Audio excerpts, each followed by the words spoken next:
Hi science friends, my name is Scientist Belle and today we are doing at-home safe elephant toothpaste.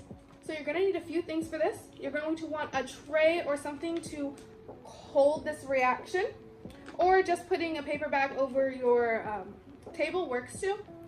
You're going to want a bottle, some dish soap. I have palm olive, but any dish soap works. 3% hydrogen peroxide. And your catalyst is going to be the active dry yeast. Here you can get it at any grocery store.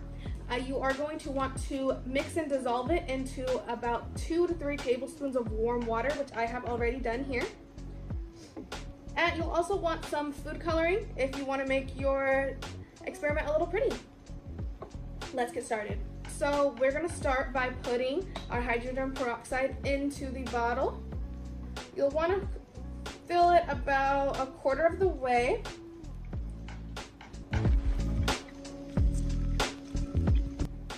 And if your hydrogen peroxide doesn't have a convenient little opening like mine does, you also might want to have a funnel on standby. Next, you're going to add your dish soap.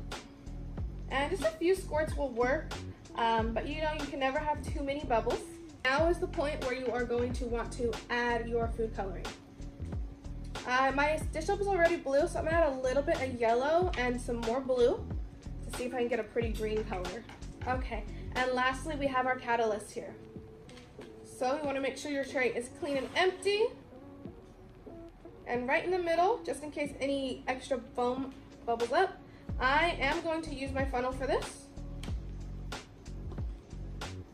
We'll pour in our catalyst, and we see the reaction happen instantly. Whoa! That is some foam big enough for an elephant's mouth. So you see the foam is covering the tray. That is the reaction is being captured in the bubbles from the soap.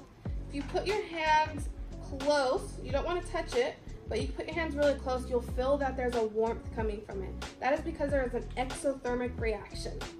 You can also do this experiment with some other catalysts like potassium iodide, but with that you would want to pair it with a higher percentage of hydrogen peroxide, like 30-35%, which is not as easy to get as the 3% is. It's not really worth it unless you're planning on doing a lot of experiments because it is pretty pricey, but it is a really cool reaction if you get the chance to do it yourself. Well, that's it for me today. Thank you so much for watching, and